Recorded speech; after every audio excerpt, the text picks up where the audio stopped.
Hello everyone, this is Swati. Welcome to Shreeji classes. आज हम अपना नेक्स्ट टॉपिक लेके आए हैं जो है E2 मैकेनिज़्म। इससे पहले हमने एडिशन रिएक्शन, सब्स्टिट्यूशन रिएक्शन के सारे पार्ट्स कर लिए हैं। अब एलिमिनेशन रिएक्शन का फर्स्ट पार्ट कर चुके हैं, एलिमिनेशन रिएक्शन समझ चुके हैं, उसके बाद E1 मैकेनिज़्म समझ चुके हैं। आज हम E2 मैकेनिज़्म करेंगे। तो E2 मैकेनिज़्म क्या है, ये मतलब किस तरह से हो रही है और इसको कौन कौन सी चीज़ें इफ़ेक्ट कर रही हैं। तो सबसे पहली बात ये है कि E2 मैकेनिज़्म सिमिलर होती है SN2 की तरह, लेकिन जैसे ही हमें पता है कि मतलब इसमें एलिमिनेशन होना है, एलिमिनेशन रिएक्शन है, तो इसमें कुछ ना कुछ एलिमिनेट हो रहा होगा। एलिमिनेट होके, जैसे हमने लास्ट वीडियो में समझा था कि एलिमिनेट होके क्या बन रहा है, ओलेफिन या अल्कीन या अनसैचुरेटेड डबल बॉन्ड या ट्रिपल बॉन्ड बन रहा है, हाइड्रोकार्बन बन रहे हैं। ठीक है, अब हम E2 मैकेनिज़्म में देखेंगे कि क्या ये कुछ इसकी प्रॉपर्टीज सिमिलर होती हैं SN2 की तरह, इसलिए इसको डेजिग्नेट किया गया है as a E2 reaction. Start करते हैं हम अपनी रिएक्शन।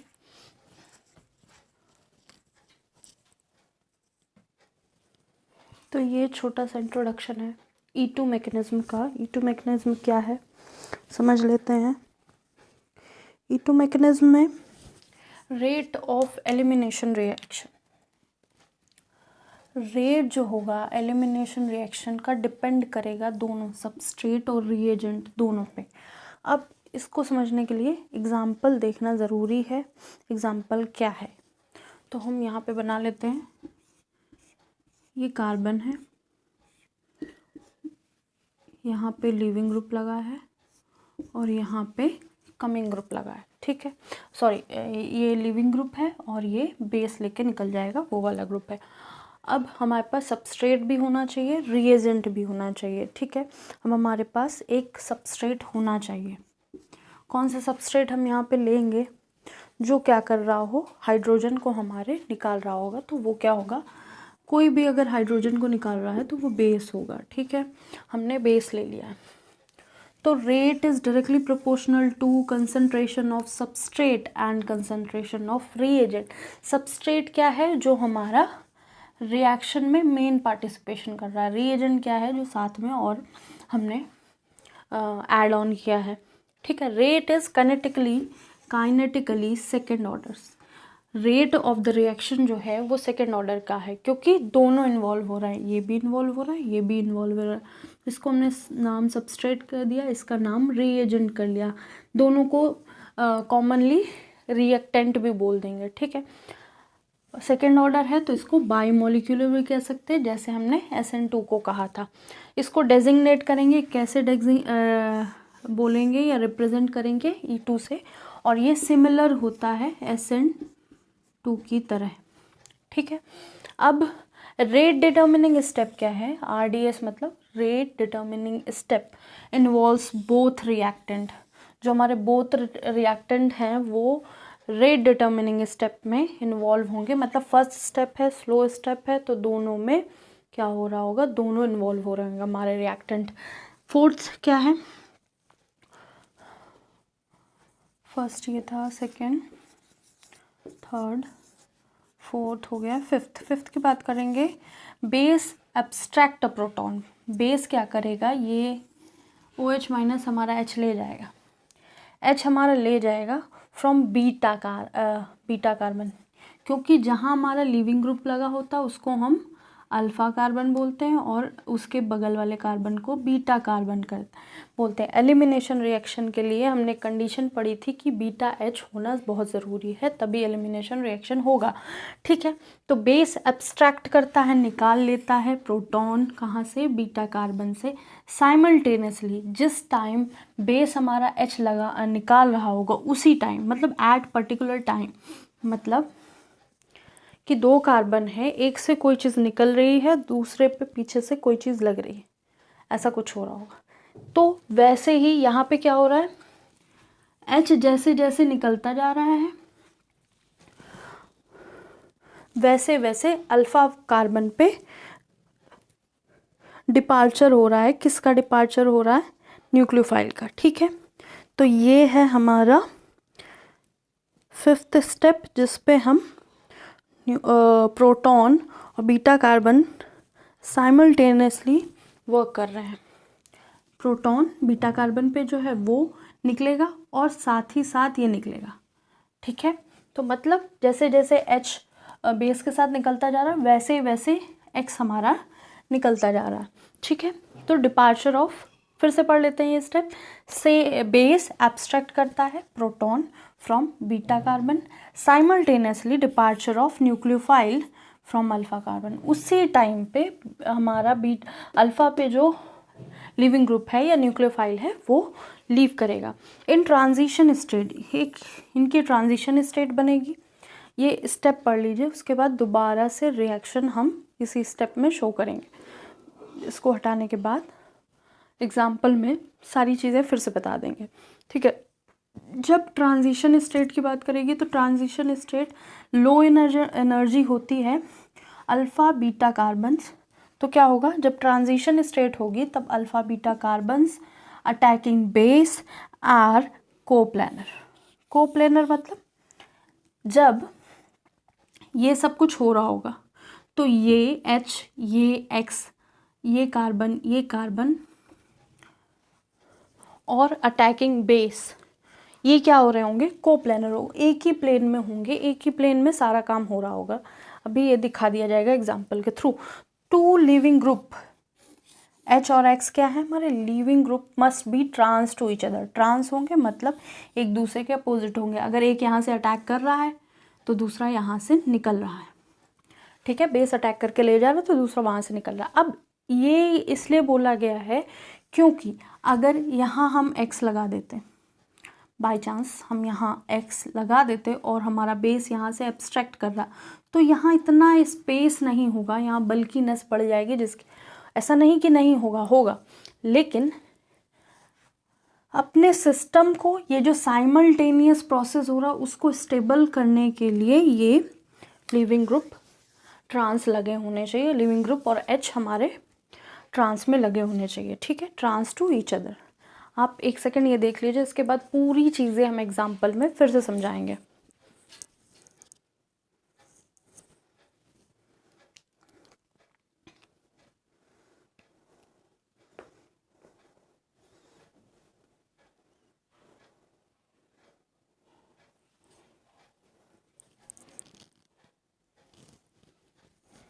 तो रिएक्शन समझ लेते हैं।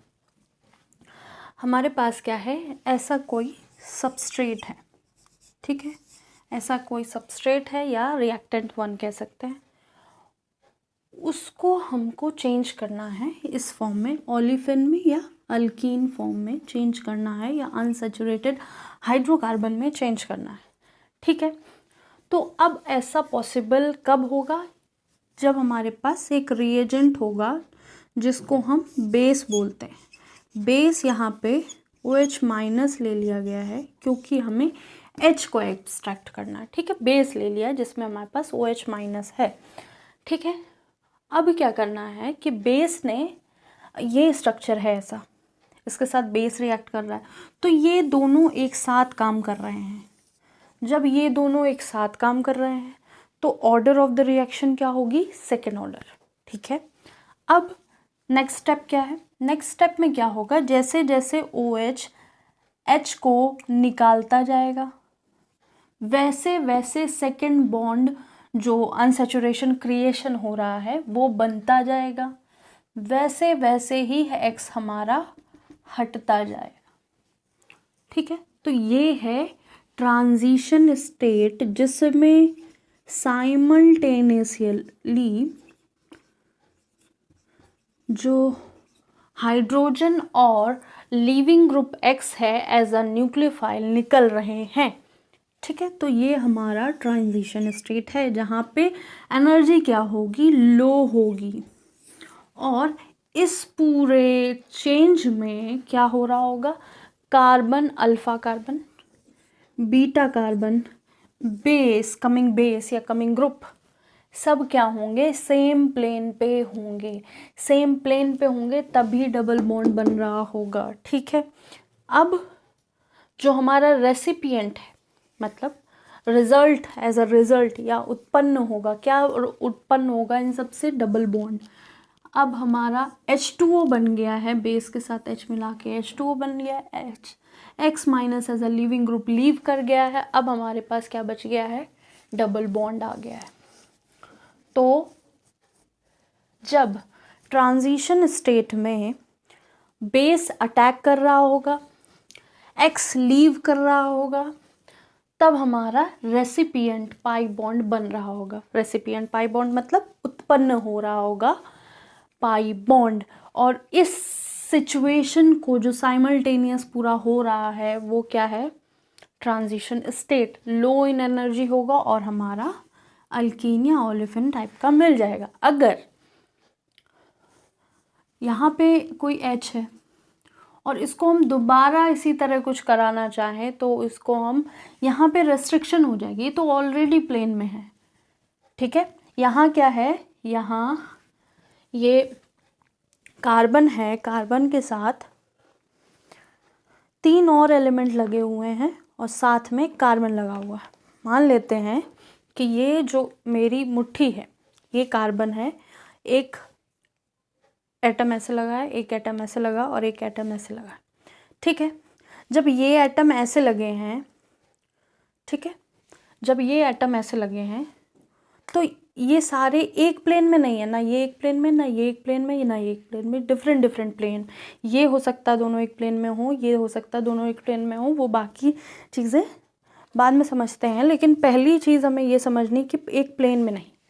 अब जब एक प्लेन में नहीं है तो ये जो हमारा दूसरे कार्बन के साथ बॉन्ड बना रहा है वो भी इनके प्लेन में तो नहीं है।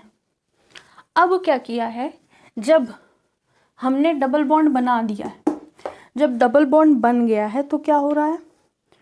तो हमारे पास ऑलरेडी डबल बॉन्ड इधर बने हुए हैं, इधर डबल बॉन्ड बने हुए हैं, एक ऐसे लगा हुआ है और एक ऐसे लगा हुआ है, ठीक है, एक ऐसे लगा हुआ है। अब जब 2 डबल बॉन्ड बने हैं तो मूवमेंट उतना पॉसिबल नहीं है, रेस्ट्रिक्शन होता है। जब 2 डबल बॉन्ड, ये डायरेक्ट ऐसे तो लगे नहीं होंगे, ये ऐसे से पूरा स्फीयर बना रहे होंगे अपने पाई बॉन्ड का, ठीक है। वो बेसिक चीज़ें हैं, वो भी समझाया जाएगा जब हम इनऑर्गेनिक की बात करेंगे, ठीक है। अभी हम ये समझते हैं अगर यहाँ पे हाइड्रोजन है और कोई और लिविंग ग्रुप है, हो सकता है हो, तो हमने इसको फिर से बेस से हटा दिया और उसी टाइम ये Y हट गया तो ये दोबारा क्या बन जाएगा? अल्कीन जैसा कुछ बन जाएगा, ठीक है। तो ये है हमारा E2 reaction, E2 elimination reaction.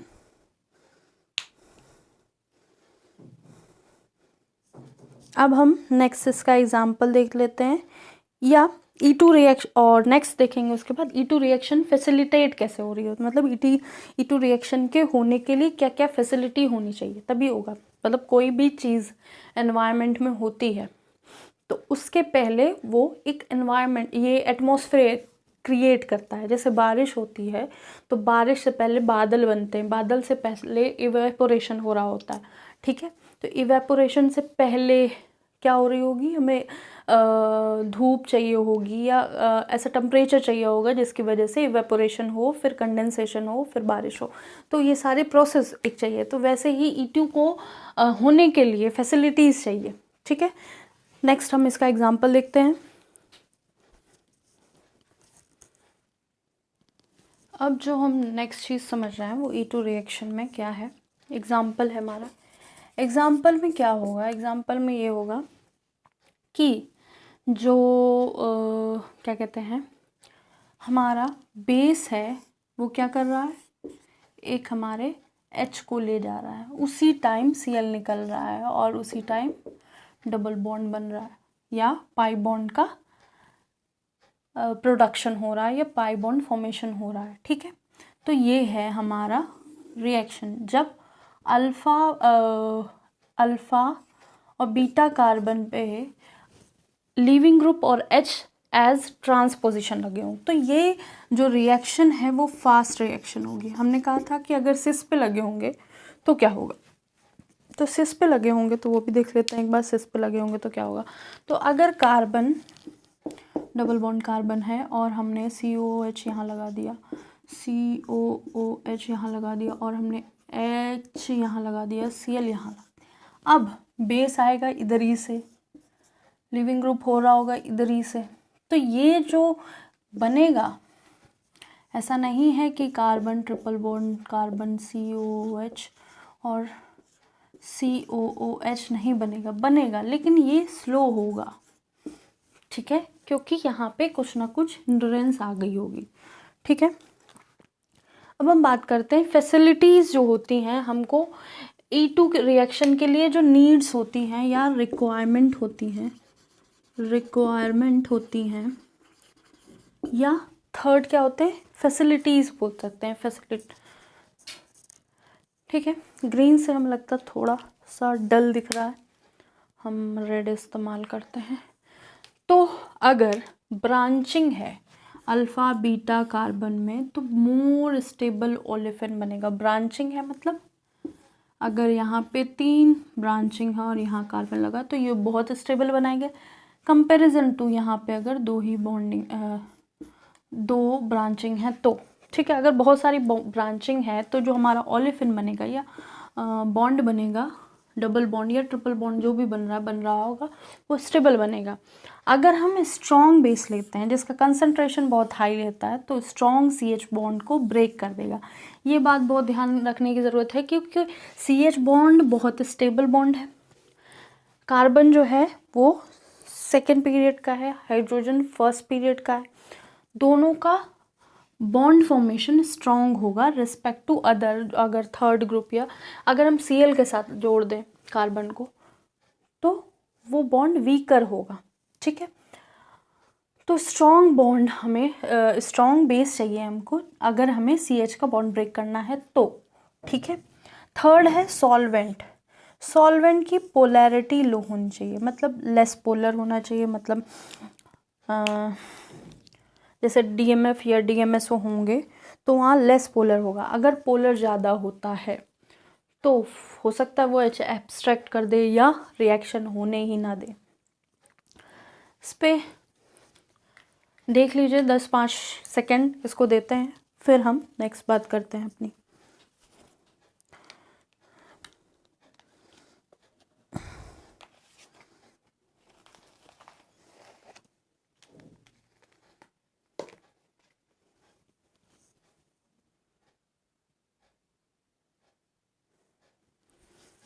तो ये पूरा कॉन्सेप्ट था E2 मैकेनिज्म का, ठीक है। E2 मैकेनिज्म बहुत ही रेयरली 12th में पूछी जाती है और इसके प्रॉपर्टीज़ मतलब इसकी एप्लीकेशंस वो ज़्यादा पूछी जाती हैं, ठीक है। और NCERT में 1-2 लाइन दे के ख़त्म कर दिया गया। तो NCERT कह दी जाती है कि बहुत अच्छी बुक है डेफिनेटली है बुक, लेकिन उसकी एक लाइन में बहुत सारी चीज़ें लिखी जा सकती हैं, ठीक है। वो समझी भी बहुत कायदे से जाती है। तो अगर हम NCERT पढ़ने बैठेंगे तो हमें हर लाइन इम्पॉर्टेंट लगेगी, ठीक है। तो अब हम क्या करेंगे कि ये जो है E1 CB कंप्लीट किया हमने, E1 कंप्लीट किया, E2 कंप्लीट किया। अब हम E1 CB नेक्स्ट सेशन में करेंगे। अभी हम नेक्स्ट जो लेकर आ रहे हैं इस के बाद, क्योंकि ये अब रिएक्शन का पैटर्न जो पूरा सेशन है या पूरा सीरीज़ है वो ख़त्म होने वाली है, 1-2 वीडियो और लगेंगे बस ख़त्म हो जाएगी। उसके बाद हम कुछ नया लेकर आएंगे कॉम्पिटिटिव एग्ज़ाम के लिए, और केमिस्ट्री साथ में चलती रहेगी। क्या कॉम्पिटिटिव एग्ज़ाम में हम जनरल साइंस रखेंगे, ठीक है। होली के बाद मोस्ट प्रोबेबली हम कर सकते हैं कि कोई भी जनरल साइंस जो SSC और रेलवे दोनों के लिए होगी वो हम रखेंगे, फिज़िक्स केमिस्ट्री दोनों। और आई होप सारी चीज़ें बहुत अच्छे से होंगी। आज के लिए इतना ही। लाइक एंड सब्सक्राइब ज़रूर कीजिएगा और जो कोई सजेशन हो आपका ज़रूर दीजिएगा। Thank you.